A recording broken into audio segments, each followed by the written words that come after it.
y un trato más humano. Entonces, eso quedó en la historia como si antes no hubiera conocimiento y el trato fuera inhumano. Pues eso es lo que dice pues, la historia. Entonces decía que era poco inteligente y era más humano. Estas expectativas eran como percepciones de los mitos y quedaron ahí sentados en la historia como hechos. Ya pasando, esa es la parte, bueno, de la historia. Dos de los problemas que tuvieron, que tuvo la historia como tal, fue que esas expectativas quedaban entendidas como hechos y que no había pruebas documentales sistematizadas, ¿no? Sí, claro. Entonces, esa pérdida de información, porque pues se pudo haber perdido o lo pudieron haber destruido, hizo que hubiera una especie de distorsión, porque se decía, pues de pronto en ese momento cuando hacían unas evaluaciones o cuando trataban a la gente, pues no tuvieron en cuenta muchos acontecimientos porque decían pues de pronto que no podían ser registradas, no era necesario registrarlas. Entonces eso provoca como una distorsión. Ya después, para cerrar el periodo de la historia, aparece como, o sea, la Como hicieron una, como, más que una distorsión, dejan como un vacío teórico, ¿no? Un vacío científico, pues porque no le daban importancia, no le daban, entonces, claro, cuando no le damos importancia, hay un lapso de pues tiempo no se que, sabe si lo que pasó, sí, o sea, ¿qué por eso, pasó ahí? por eso, a eso me Que hay refiero, o sea, ese vacío, que hay como esa no, laguna. como no había esa esa intervención científica, pues entonces, pues quedan esos vacíos, entonces, pues realmente hacían una serie de conclusiones bastante subjetivas en últimas, ¿no? Sigue, por favor. Bueno, para cerrar esa etapa de la historia, pues como no había documentación, entonces, pues lo hicieron en la Segunda Guerra Mundial, cuando termina la Segunda Guerra Mundial, pero entonces dicen que, que eso no fue tampoco como, pues hacia la loca, porque en 1952 pues se le da como un semblante diferente a la psiquiatría con unos nuevos descubrimientos y redescubrimientos, y ahí hablan de los fármacos psicoactivos, que es la reserpina y la cloroprosamina. Ujú. Cloroprosamina. Sí, Entonces, con estos descubrimientos, los neurólogos se inicia, con esos descubrimientos, se inicia el estudio de la biología de la conciencia. Y eso llega pues a rodear un poco el psicoanálisis, ¿no? Ese estudio de la conciencia. Otro tema que hizo parte de la historia fue el concepto de la locura. O sea, se hablaba del tonto natural, que era una persona con un retardo intelectual, ya fuera por causas de nacimiento o por un trauma físico en la primera etapa de la vida. bien, ok. Esas descripciones históricas se reflejan como loco y dice que son conductas notablemente desviadas como el desaliño extremo, el juicio pobre, las alucinaciones, las ideas delirantes extrañas, la apatía y conductas perturbadoras, suicidas y homicidas, que son hoy la psicosis. Ya, ok. Eh, y pues ahí ya entra la prehistoria. O sea, eso fue pues lo que marcó pues parte de la historia, y pues ahí llega la prehistoria, que llega con lo que nos hablaba Liz de la trepanación, que Ok, fue pues algo, el mito de gracias. la trepanación es de la prehistoria. Gracias, Jacqueline, te agradezco. Señorita Andrea,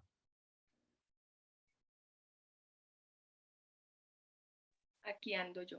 Entonces, pues de acuerdo también a lo que, bueno, después de como de toda la historia que nos habló, ya que puedo aportar que, bueno, los factores que contribuyen a una anormalidad pues en la conducta de un sujeto están los factores pues de la tríada cognitiva, que es el aspecto psicológico, social y biológico. Todo pues esto hace parte de la conducta del ser humano, y dentro de lo que no encaja pues es lo que se está haciendo, o pues, que se falla en estos factores.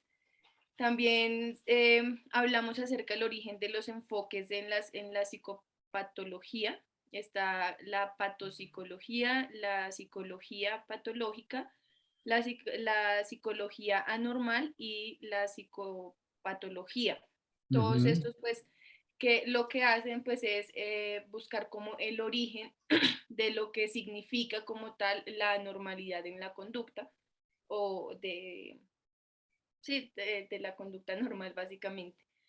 Eh, Podríamos entonces decir que en la patopsicología, que es el enfoque histórico-cultural de todo trastorno psíquico, la psicología patológica, que se ocupa de las influencias de los estados, la psicología normal, en la psicología que es fundamentalmente psicológica, y la psicopatología, que es el estudio de la influencia de las variables psicológicas en la enfermedad. Ok, gracias, señorita. Y estás atenta, ¿no, Andrea? Pero pues claro, profe, ¿cómo no va a estar Bueno, atenta? bueno, pero por favor, ¿no? Ten mucho cuidado. Claro que sí, profe. Bueno, cuando se habla de la trepanación, inclusive cuando se presentaban una serie de crisis convulsivas en esa época, por qué acudían a ese tipo, a ver quién me responde, por qué acudían a ese tipo de intervención quirúrgica como tan rudimentaria? Profe, ¿De la porque trepanación, profe? Sí, de la preparación, ¿por qué lo hacían? pues era más como para poder como cortar desde o sea, hacerlo de forma o sea, como de forma terminal, o sea, era como dormir un pedazo de su cerebro y así, pues igual le iban como a la loca, pues fue lo que yo entendí, o sea, porque no era Pero nada ¿por así qué, como, pero por qué terminaban haciéndolo? ¿Por qué, profe? Porque porque ellos decían, Levánteme la mano, por favor, Santana Amable. Quien vaya a hablar para que no nos cortemos no nos pisemos la palabra. ¿Quién? Dígame, por favor. Eh, bueno, su merced, por favor. Ah, espérate un ¿Quién es su momento. merced? Espérate. Es que no tenía la pantalla, no tenía la primera pantalla, sino la segunda, entonces cuando aparecen acá no los identificaba. Vamos a darle la opción a Ángela Andrea. Gracias, Ángela.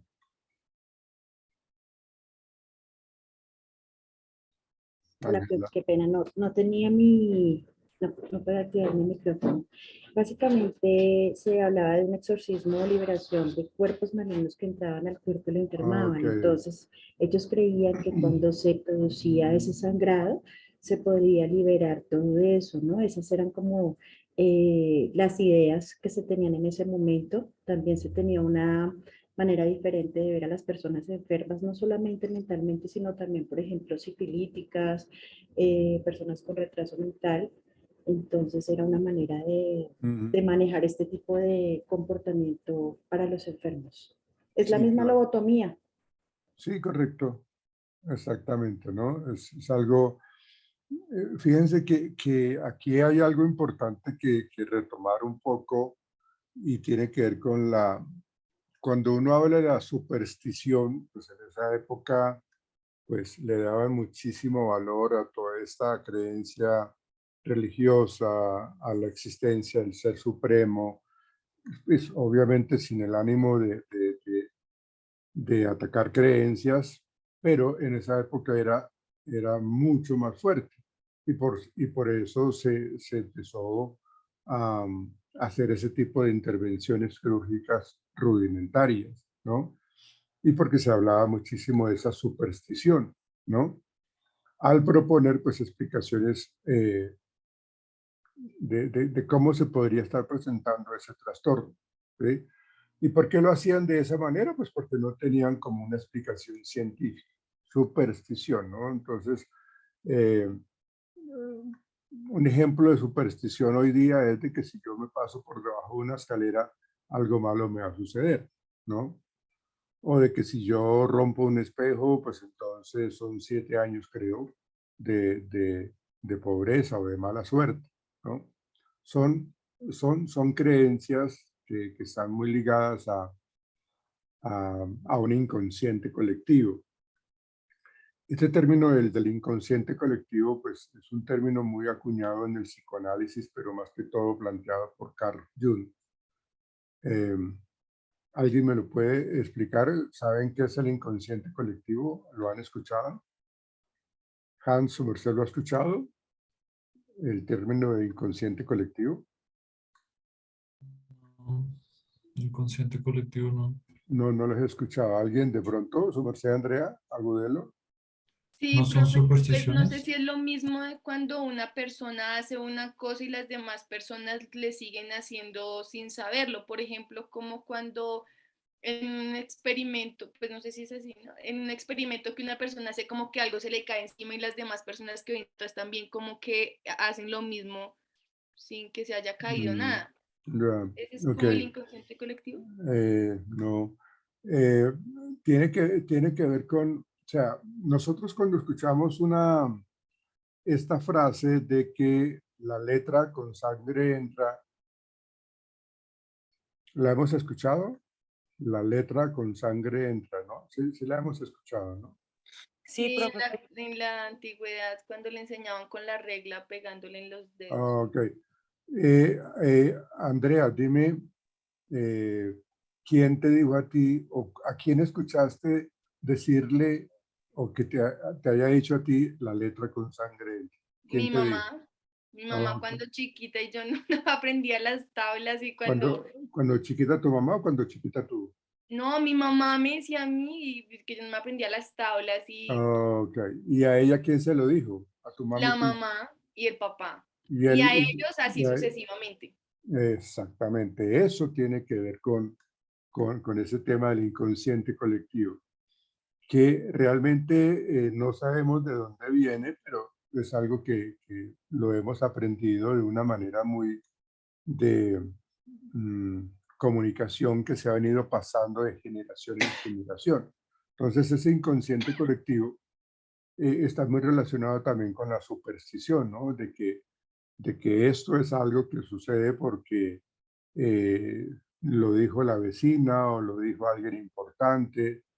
Entonces, si hablamos de que si Dios es, o el Ser Supremo, no hablemos de Dios, el Ser Supremo de pronto nos castiga, pues porque el comportamiento de X persona está totalmente desfasado y es un pecado, entonces por eso hay que hacerle ese tipo de intervención, hablando de la trepanación, ¿no?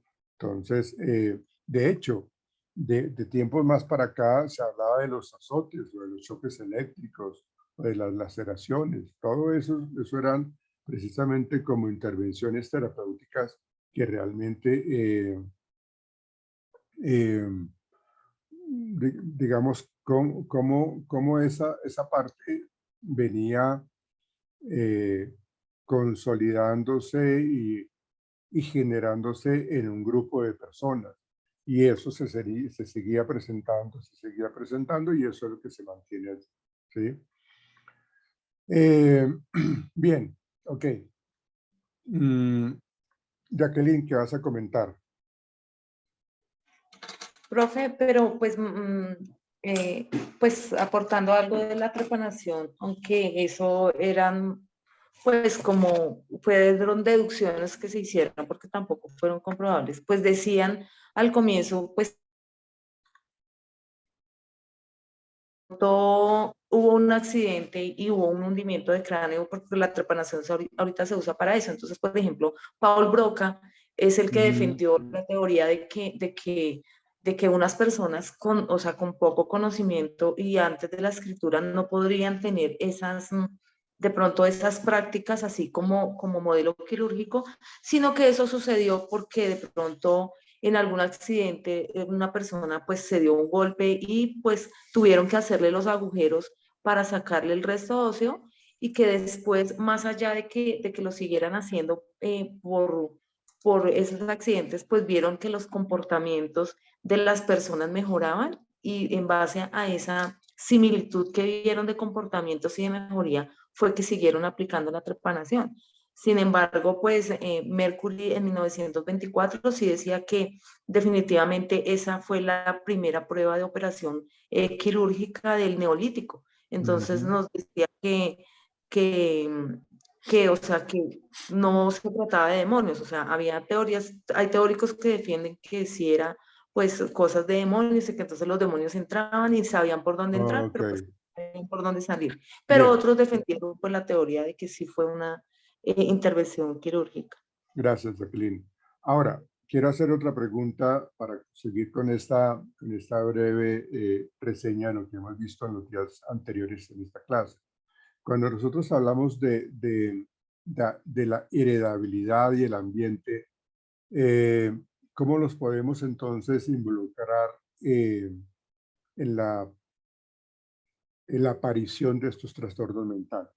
Cuando hablamos de esa heredabilidad y del ambiente, ¿quién me puede hablar al respecto? Ángela, algunas otras personas, por favor, que no seamos los mismos. Hola, profe. Por ejemplo, hablando de de la parte de la génesis y de lo que se hereda, también se hablaba mucho de que todas las personas que en ese momento presentaban enfermedades eran rasgos hereditarios. Entonces, son personas que empezaron a tener el tema de la eutanasia, de la esterilización, para evitar que esto se siguiera propagando. Eran personas que pues, eran tratadas prácticamente como no merecedoras de vivir y que estaban dañando la raza. Claro, pero en esa época no se hablaba muchísimo de que teníamos que entonces como controlar por medio de la Hacia, esterilización. un poco más hacia la parte, hacia la época contemporánea, que fue cuando Ah, se sí, empezó a claro, tratar de, claro. y pues en la actualidad lo que se hace es el estudio del origen y la manifestación de cada una de Ujú. estas en el quehacer pues médico, psiquiátrico. Sí, claro, claro. Sí, porque no había todo ese conocimiento científico como tan establecido y que pues precisamente eh, seguían presentándose todo ese tipo de comportamiento anormal porque no tenían claro a ciencia cierta ese tema de la heredabilidad. Pero eh, con el paso de los años, pues obviamente ya le dan muchísimo más peso a ese tema, porque ya se hacen estudios mucho más completos de los hijos de padres esquizofrénicos, ¿no? O Exacto. de los hijos que de pronto eh, eh, nacen con esa eh, Digamos información un genética, retraso o algo, esa sí. información genética de lo que es el síndrome de Down, ¿no? Entonces, eh, eso tiene muchísimo que ver con ese ADN, con esa heredabilidad. Y ahí entonces, cómo es la influencia del medio ambiente? A ver, otra persona que quiera participar. Profe, desde el medio ambiente o como nosotros adoptamos ciertos Espérate, comportamientos. Es que no espérate. entendí la pregunta. No, cómo el medio ambiente o sea, es que lo que pasa es de que la heredabilidad y el ambiente son factores causales de trastornos de comportamiento. La Son- parte son- social y cultural, sí. sí, entonces, pero bueno, vamos a darle la oportunidad a Lizeth Plaza de que intervenga, pero la idea es esa, cómo nosotros eh, entendemos esos dos factores de la heredabilidad, que ya la explicamos. Ahora miremos la influencia del ambiente. Dale, Lisette, por favor. Bueno, la influencia del ambiente ahí ya sentaría a mirar como ese contexto social, porque si una persona ya está predispuesta, únicamente pues va a hacer falta es el detonante para desencadenar, ¿no? Pensaría Ajá. yo, no Y sé si es ese, errado. y ese detonante, ¿cuál quieres tú que sea? Ejemplo, lo voy a poner como un niño que viene con factores de padres drogadictos. Ujú. Ya él viene predispuesto a eso. Pero entonces, ya en el factor de ambiente, si digamos se le presenta la oportunidad de consumo, lo va a hacer y va a quedar ahí. ¿Por qué? Porque ya está predispuesto. No sé si es errado. No, está bien porque precisamente eh, estudios de Lo mismo casos, puede ser con factores mentales.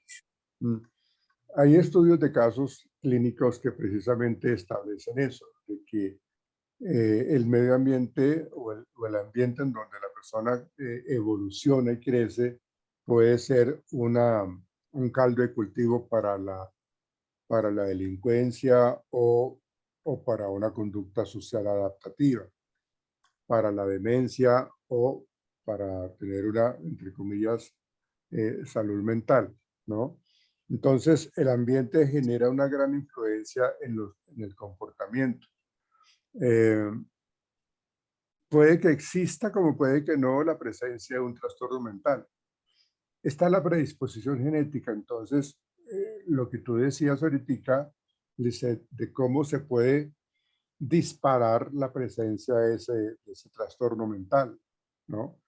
Pero Esa, si la persona está en un ambiente que es supremamente tranquilo, de pronto no se exacerba, para nada se exacerba la, la, ese tema de la, bueno, del comportamiento anormal, no se exacerba. Cuando yo hablo de exacerbar es de incrementar, ¿no? Entonces, ese es un componente bastante claro de la relación factor causal entre la predisposición genética, la heredabilidad y todo lo que tiene que ver con esa parte ambiental, ¿sí? Digamos que van muy de la mano para la presencia de un trastorno mental o de un comportamiento no adecuado. Vamos a mirar entonces, Hans, por favor, cuéntame tu opinión, Hans, si eres tan amable.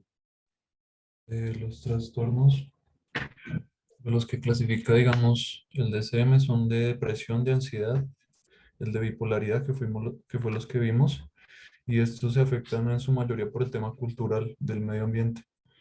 La Sí, depresión no le sucede muchas veces a uno, eh, a menos que se den las condiciones por ¿cómo se llama? La percepción que nosotros le demos a los problemas. Entonces, asimismo, eso es lo que nos genera ese tipo de ansiedad, ese tipo de depresión, porque hay muchos factores que influyen. Siempre hay factores que influyen, como por ejemplo el hecho de la falta de trabajo, el hecho de que a veces uno no busca trabajo sí, claro. por la misma educación que ha Ajá. recibido. Hay problemas conyugales, hay problemas en la familia, hay problemas, digamos, muchas veces a mí me pasaba que cuando era pequeño no sacaba las mejores notas y obviamente habían problemas con mis papás por eso. Y luego entendí que pues obviamente se evita ese inconveniente cuando uno llega a hacer las cosas mejor. O sea, cuando uno más bien se enfoca es en sacar buenas notas. Ese tipo de cosas se ven en el ambiente, que es lo que afecta al ser humano. Por ejemplo, la guerra, la gente que no tiene ese tipo de educación. La educación es lo que permite que la gente pueda resolver sus problemas sin la ira. Digamos, en un choque, antes uno vela por yo estoy bien, me levanto, miro que, pues si voy solo, que yo esté bien y que la otra persona esté bien. Ujú. No empezar a atacarlo porque no. Hay gente imbécil. Uno también es imbécil muchas veces, pero lo ideal es que como ser humano uno entienda que el ser humano es un ser humano, o sea, que uno es parte de la misma raza. Claro. La discriminación, la xenofobia se crean a partir de sesgos culturales, ideas. Los Ok. niños chiquitos no tienen discriminación, por ejemplo, Ah, en un sí, jardín y eso, digamos que no están tan contaminados, ¿no? no se contaminan. Claro, Sí, hasta cuando no tienen un contacto con la sociedad, ¿sí? Por eso se la dice que, sociedad influye así. dice, se me olvidaba ahorita, Emily Durkheim decía, una socióloga decía de que el hombre nace salvaje y la sociedad lo educa, ¿sí? Y hay otro concepto que es totalmente opuesto y es de que el hombre nace, digámoslo, sano y la sociedad lo corrompe, ¿no? Y pensaría que de ambos tienen mucho que ver. Precisamente cuando hablamos de los comportamientos dentro de los límites sociales, dentro de la normalidad, en donde se puede presentar ausencia de signos y síntomas psicopatológicos en ciertos contextos, cuando hablamos de ese bienestar, de ese estado funcional razonable. Entonces, una persona que siempre ha sido supremamente dada a mantener las cosas en orden, a ser muy justo, a ser muy caballeroso, a ser muy adecuado, y estar en un ambiente supremamente tóxico, supremamente negativo, en donde prima lo que es la maldad, prima lo que es la mentira, pues al parecer la persona tiene que adaptarse a ese medio y volverse totalmente corrupto, ¿no? O empezar a actuar de esa manera, o si no, eh, eh, pierde el año, perdóneme la expresión, pero realmente es eso, ¿no?